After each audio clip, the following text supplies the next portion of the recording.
श्री सरस्वती मैया की जय, श्री कृष्णचंद्र भगवान की जय। आज हम चर्चा करने वाले हैं गर्भधारण पर। देखिए, गर्भधारण भी एक षोडश संस्कार के अंतर्गत आता है। जैसे हम 16 संस्कार करते हैं, तो 16 संस्कार के अंतर्गत ये भी एक प्रक्रिया आती है गर्भधारण की। जिस प्रकार से किसान फसल लेने के लिए अपने खेत को एकदम से साफ सुथरा करके, जुताई करके और उसमें जो है खाद लगा के बिल्कुल कंप्लीट तैयार रखता है, उसके बाद फसल लगाता है। उसी प्रकार यदि आप एक अच्छे बच्चे का जन्म चाहते हैं, आपके घर में संस्कारी बच्चा हो, तो उसके लिए संस्कारित विधि से गर्भाधान किया जाना बहुत आवश्यक है। उसके लिए यदि महिला तंदुरुस्त होगी तो संतान भी तंदुरुस्त होगी। यदि महिला ही कमज़ोर हैं तो होने वाली संतान भी कमज़ोर होगी। अगर महिला संस्कारी है तो होने वाली संतान भी संस्कारी होगी, और महिला असंस्कारी है तो होने वाली संतान भी असंस्कारी होगी। इसलिए किसान जिस प्रकार खेत को तैयार करता है, उसी प्रकार से हम संतान की उत्पत्ति भी करें तो उचित रहेगा। देखिए, समरात्रियों में पुरुष संतान की उत्पत्ति होती है, लड़का होता है। विषम रात्रियों में कन्या संतान की प्राप्ति होती है। यदि पुरुष का दाहिना स्वर रहे और पत्नी का बायां स्वर रहे तो लड़का होगा, और पुरुष का बायां स्वर रहे और महिला का दाहिना स्वर रहे तो कन्या संतान होगी। और यदि दोनों का सुषुम्ना स्वर चलता हो तो ऐसी स्थिति में नपुंसक संतान की उत्पत्ति होगी। इसके ऊपर मैं विस्तार से बताता हूँ, जो वेदों में भी लिखा गया है। वैदिक स्वरूप क्या कहता है? गर्भम देहि सिनिवाली, गर्भम देहि सरस्वती, गर्भम ते अश्विनो भा दत्ताम पुष्कर स्रजाम। सिनी वाली हे अमावस्याधिष्ठात्र देवते तथा सरस्वती है वाघधिष्ठात्र देवते, आप स्त्री को गर्भधारण करने की सामर्थ्य दें एवं उसे पुष्ट करें। पुष्करस्त्रजा कमलों की माला से सुशोभित उभा अश्विनों, दोनों अश्विनी कुमार ते तेरे गर्भ को आधत्ताम पुष्ट करें। गर्भम ते मित्रावरुणो, गर्भम देवो बृहस्पति, गर्भम त इंद्राश्चाग्निश्च, गर्भम धाता ददातु ते अथर्व। ये अथर्ववेद में आया है। मित्रा वरुणों, मित्र और वरुण ते तेरे गर्भम को पुष्ट करे। देवों बृहस्पति, देव गुरु बृहस्पति गर्भम गर्भ को पुष्ट करे। इंद्र देवता अग्नि संपूर्ण प्राणियों में अहम वैश्वानरो भूत्वा प्राणिनाम देहमाश्रितः, वैश्वानर रूप से व्याप्त देव धाता पुष्टि कारक ब्रह्मा ते तेरे गर्भम गर्भ को धातु पुष्ट करें।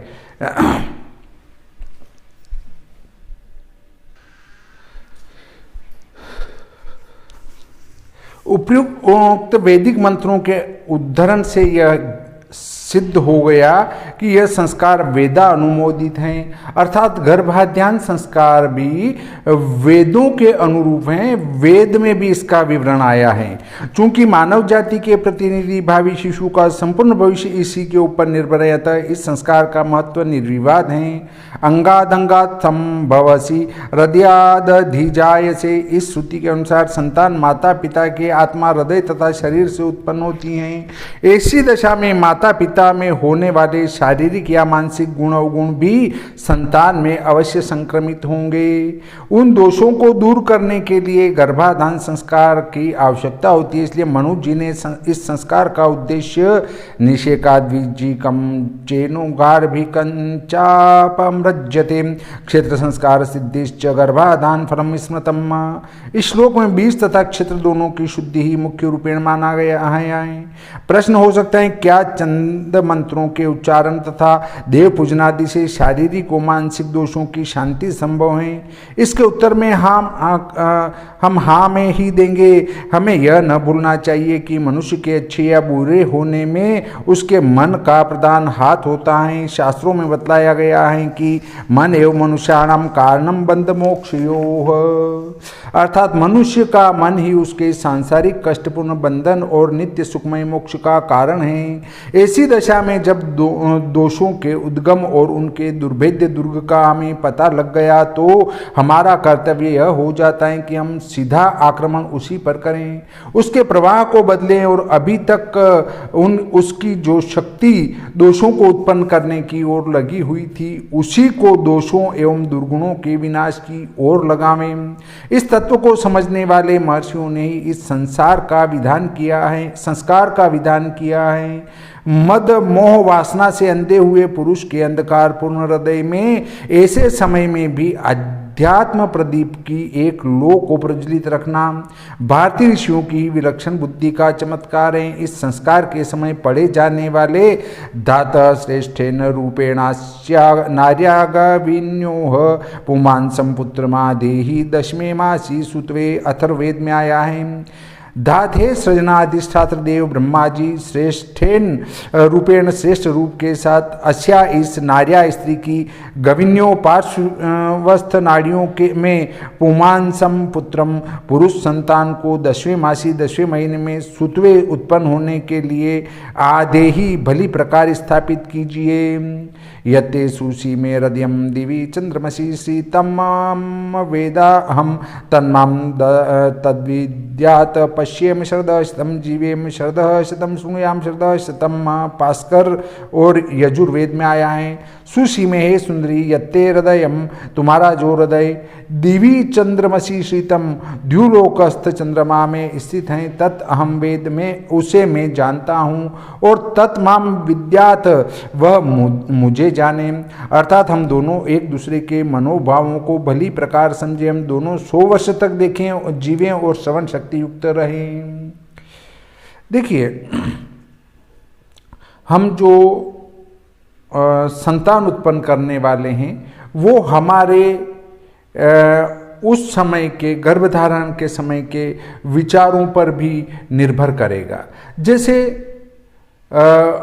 विश्रवा ऋषि बहुत बड़े महान ऋषि थे, परंतु जब उनने राक्षसिनी से शादी करी तो राक्षसिनी के गुण थे मारना, काटना, अत्याचार करना। तो वैसे संस्कारों वाली से उत्पन्न होने के कारण रावणादि जो है संतान वैसी उत्पन्न हुई, परंतु विभीषण जी महाराज के समय उनके विचार जो है त्याग तपस्या के रहे होंगे, तो विभीषण जी महाराज धार्मिक और तपस्यारत हुए। क्योंकि जब वो किसी अच्छे व्यक्ति के संपर्क में रहते हैं तो बड़े भाई जो है वैसे हुए, पर धीरे धीरे संस्कार उनमें भी कुछ अच्छे आ गए होंगे। इससे जो है विभीषण जी महाराज एक आदर्श विद्वान और तपस्या त्याग की मूर्ति हुए। इत्यादि मंत्र मनुष्य के मन को सात्विक भावों की तरफ आकृष्ट करते हैं, उसमें पशुत्व का उदय नहीं होने देता। विषयोपयोग में प्रवृत्त हुआ भी वह उसे काम वासना की शांति का साधन नहीं समझता, किंतु सृष्टि यज्ञ जैसे पवित्र एवं वेद निर्दिष्ट कर्तव्य की पूर्ति के लिए ही उसका सेवन करता है। उसके हृदय में अनुक्षण उठने वाली मैं सतचित्त आनंदमय पूर्ण पुरुष का अंश हूँ, यह मेरी प्रकृति है। देव ऋषि पितृ ऋषि से मुक्त होने के लिए हम गर्भाधान करते हैं। आदि भावनाएं भावी मानव के शरीर निर्माण पर बड़ा प्रभाव डालती हैं। देखिए, जहाँ तक आपके संतान नहीं होती हैं वहाँ तक आप पितृ ऋण से मुक्त नहीं होते हैं। संतान होने के बाद आप अपने पितरों के ऋण से मुक्त हो जाते हैं। यह सिद्ध हो चुका है कि गर्भाधान के समय पति पत्नी के हृदय में जिस प्रकार के विचार होते हैं, उनके हृदय और अंतश्चक्षु के सम्मुख जो चित्र होता है, भावी शिशु उन्हीं सबके प्रतिबिंब को लेकर जन्म लेता है। अक्सर देखा गया है और समाचार पत्रों में प्रतिदिन ऐसे समाचार पाठकों को पढ़ने को मिलते हैं कि अमुक स्त्री ने एक ऐसे अद्भुत बालक को जन्म दिया जिसकी आकृति वानर की थी, जिसके शरीर पर बाल थे और पूंछ थी, कभी 2 सिर और 4 हाथ वाले बालक का जन्म।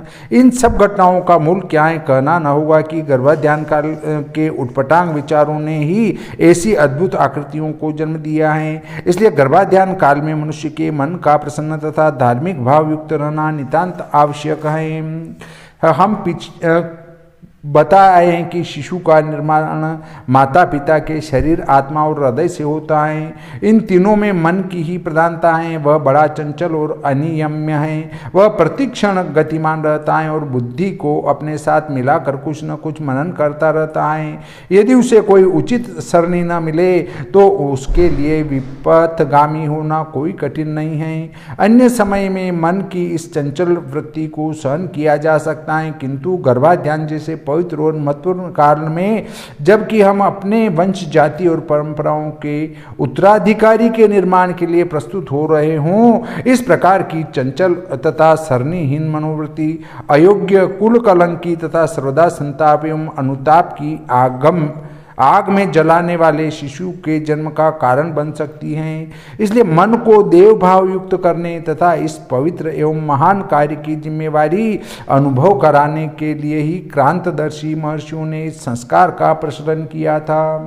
देखिए, अगर आपकी प्रवृत्ति गर्भधारण के समय में अगर भगने की हो रही है तो आपकी संतान निश्चित घर छोड़कर भग जाएगी। यदि आपका स्वभाव चिड़चिड़ा है तो चिड़चिड़ी संतान होगी। जैसा आपके विचार होंगे वैसी आपकी संतान हो जाएगी।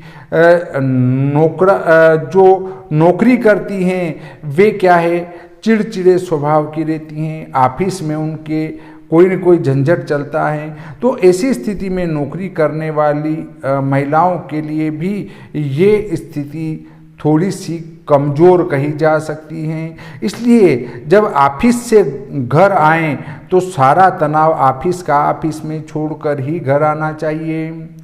गर्भाधान संस्कार क्यों?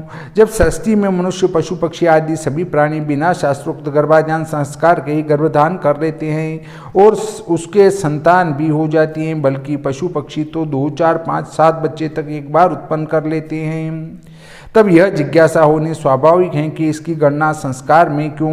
यह सत्य है कि पशु पक्षी बिना शास्त्रोक्त गर्भाधान के ही संतान उत्पन्न करने में सफल हो जाते हैं और मनुष्य भी हो रहे हैं, किंतु फिर भी मनुष्य और पशु में अक्ल का, सोचने समझने का, शक्ति का जो महान अंतर है उसे भुलाना सहज नहीं है।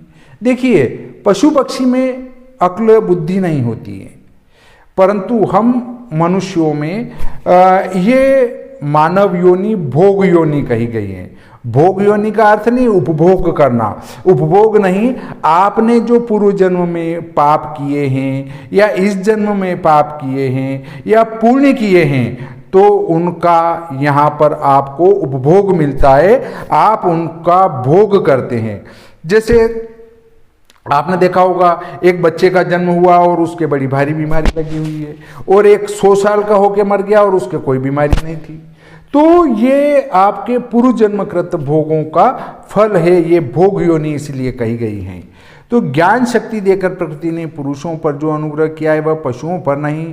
पशु पक्षी सर्वात्मना प्रकृति माता की आश्रय पर जीवन निर्वाह करते हैं। प्रकृति ही उनकी संपूर्ण वृत्तियों की संचालिका होती हैं। वह उनको एक नियम के अंदर चलाती हैं और उससे रत्ती मात्र भी बाहर नहीं होने देती। देखिए, पक्षी चाहे बीमार हों या कैसे भी हों, वो 4 बजे के लगभग उठ जाते हैं और चहचहाने लग जाते हैं। पक्षी के अलावा पशु भी समय पर उठ जाते हैं, परंतु हम मनुष्य जो है आलस्य कर बिस्तर में पड़े रहते हैं। ये पशुओं में और हम में अंतर बताया गया है।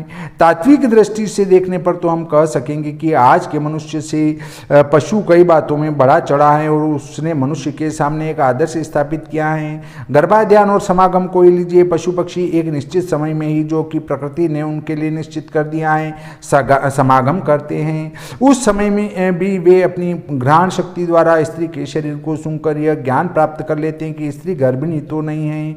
यदि ऐसा हुआ तो फिर उससे समागम नहीं करते। इसके विपरीत पुरुष, ज्ञान शक्ति संपन्न पुरुष, प्रकृति के सभी वैज्ञानिक बंधनों को ताक पर रखकर समय कुसमय का कोई विचार न करता हुआ अपनी भोग लालसा को तृप्त करता है और इस प्रकार जानबूझकर अपने अमूल्य स्वास्थ्य की हानि करके अकाल में ही मृत्यु के मुख में जा पहुंचता है। इसलिए प्रकृति प्रदत्त संयम, जो कि संस्कार के कतिपय प्रयोजनों में से एक है, के कारण पशु पक्षियों के लिए इस संस्कार की आवश्यकता भले ही न हो, किंतु मनुष्य के लिए तो इसकी परम आवश्यकता है। इस संस्कार द्वारा स्त्री पुरुष के संबंध की पवित्रता तथा संयम के महत्व का दिग्दर्शन होता है। विवाहित स्त्री पुरुषों के सामने यह आदर्श विचार रखा जाता है कि तुम दोनों का संबंध विषय भोग तृप्ति के लिए नहीं, किंतु एक महान उद्देश्य की पूर्ति के लिए है। केवल इसी पुत्रोत्पत्ति रूप उद्देश्य के लिए ही उन्हें समागम करना चाहिए। संयम पूर्वक गृहस्थ जीवन ही उनका आदर्श है, व्यभिचार नहीं। विवाह का तात्पर्य यह नहीं कि अब उनको विषय सेवन करने की खुली छुट्टी दे दी गई है। वे चाहे जैसे विषयोपभोग करते रहें, वह पाप न होगा, क्योंकि वे तो पति पत्नी हैं। कहना न होगा कि इस प्रकार विषय सेवन व्यभिचार के अतिरिक्त कुछ नहीं है।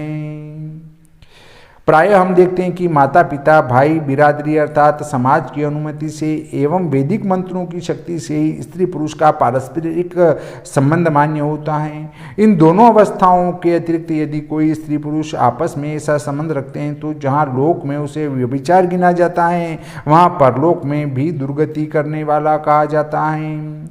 परंतु व्यभिचार की यह व्याख्या अधूरी है। इसके विषय में अनेक विचारशील व्यक्तियों का मत है कि व्यभिचार के लिए यह आवश्यक नहीं कि वह पराई स्त्री से ही हो, किंतु अपनी विवाहिता स्त्री से भी शास्त्रीय नियमों के विरुद्ध समागम करना व्यभिचार ही है।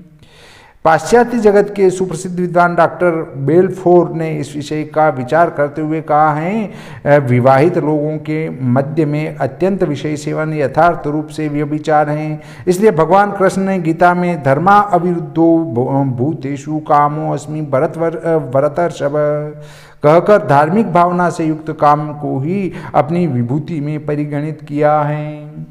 आज हमारे समाज में स्त्री पुरुष का पारस्परिक संबंध गोप्य समझा जाता है। गर्भाधान की चर्चा और वह भी संस्कार के उत्सव में पधारे हुए उपाध्याय या रिश्तेदारों को सम्मुख स्त्री और पुरुष दोनों के लिए लज्जा का कारण समझा जाता है, किंतु वास्तव में ऐसी चर्चा न गोप्य है न लज्जा का कारण ही। जब से समाज में इस वैदिक संस्कार का अभाव हुआ और उसका स्थान गोपनीयता ने लिया, तब से ही अधिक विषय सेवन रूप व्यभिचार की बाढ़ सी आ गई है। आजकल तो ऐसी स्थिति बन गई है कि महिलाएं जो है अपने ज़्यादा से ज़्यादा शरीर को दिखाते हुए यूट्यूब पर, फेसबुक पर आदि पर अपने फोटो डाल रही है ताकि उससे ज़्यादा धनार्जन किया जा सके।